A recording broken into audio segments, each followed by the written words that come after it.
welcome back to the WCQ 2018. We are here with the top 32 deck profile with Alex Muppet. Yep. And what did you play? I played Pendulum. Any shoutouts or anything like that before we begin? Yeah, so shoutouts to our team. The Disciples were quite new. Seem to be doing alright so far. We've got 8 out of 12 of our members topping UK Nationals. Fortunately, I was the only one to top here at Euros, but we hope we can continue this trend.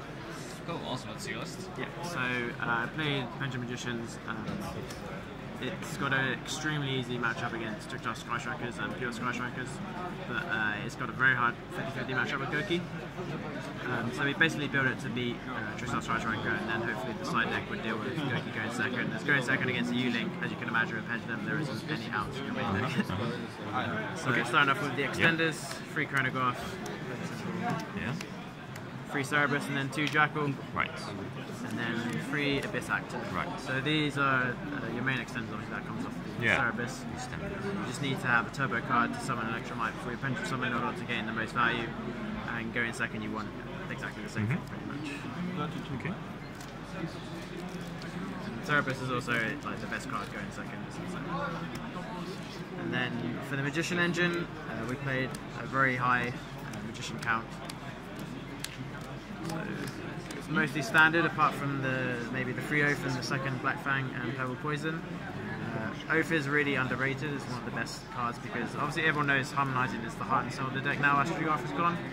Basically, you need it to resolve a way to summon Vortex through summoning this, or you just need level 1 4 to make a Dweller or another rank 4. And basically, if your Electromite gets Ghost Ogre or something, you want to send this and you want to have access to add it back without having to make another Electromite. So the free Oath is like amazing for that purpose, and it's generally just really good to have. It's a level 6, so you can almost summon it over Ibli. It just has the same utility late game by adding back from the grave as well. And then the second 2 of these, I would never want to play Desires and play one of each. Right. Both of them are needed. This is always your go-to higher scale turn 1, and this is insane for Polystops for Election turn 2 onwards. And the boost is how many 50k so easy.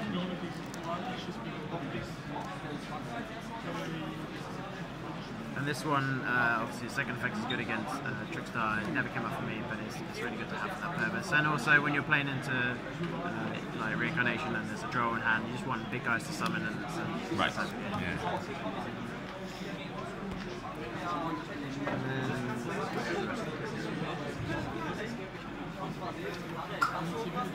So the last Pendulum cards, we have the Darkworm engine.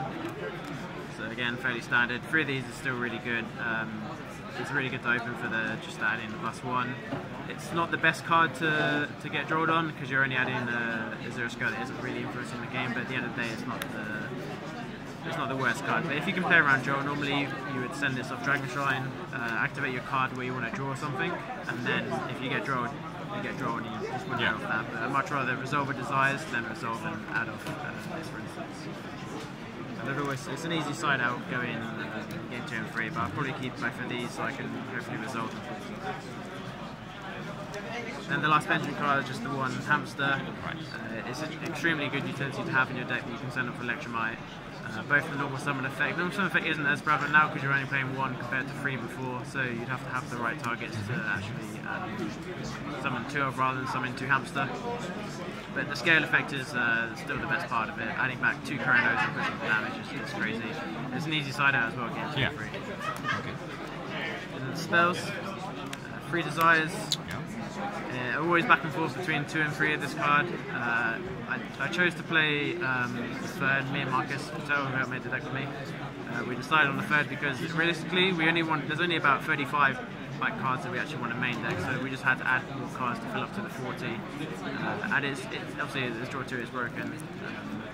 The Desires part can be a bit peaked sometimes, but normally you can play around it sometimes. But if you're not facing the draw, not fearing the draw, you can always summon the Darkworm down the gate, for instance.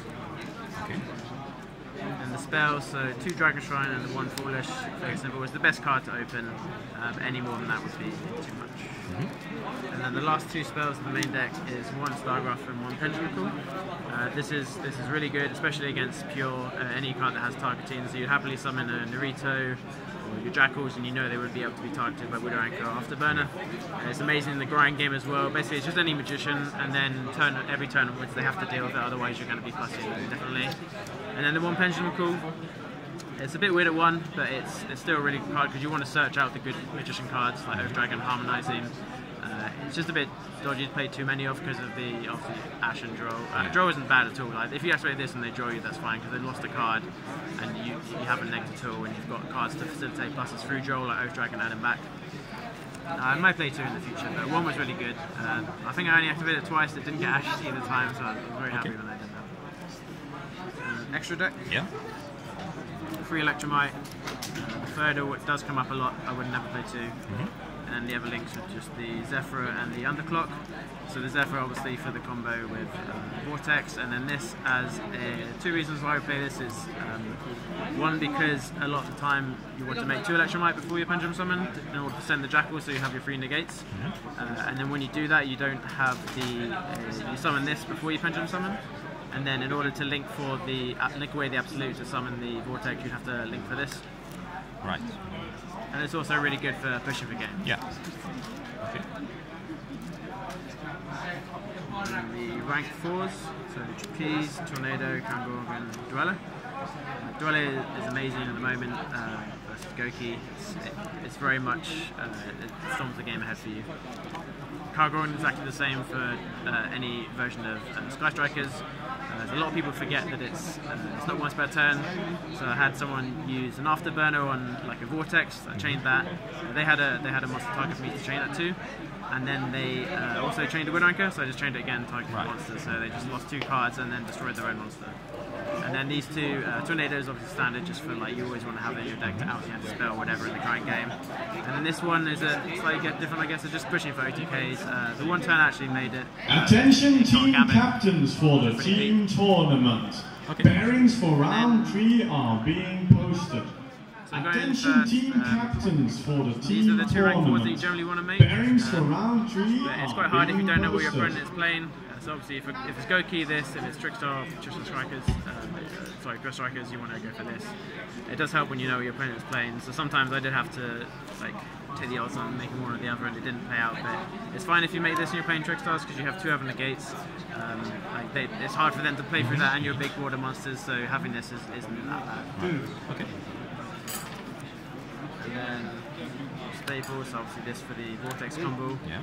And the Narido is insanely good for, obviously good going first, but also good going second to basically force them to use scapegoats if you have 2 level 6s. So say you have 2 level 6s and 2 level 4s.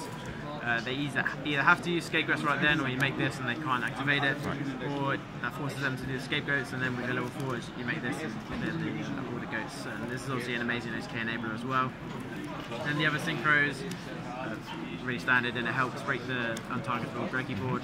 And then Omega is again really good against Trickstar variants. There's a lot of awkward hands you make where you have to kind of make this, and say if you want to add back with Oath and then normal summon the Harmonizing again, it's the best way to do it a lot of times, because obviously you're not going to make these in turn.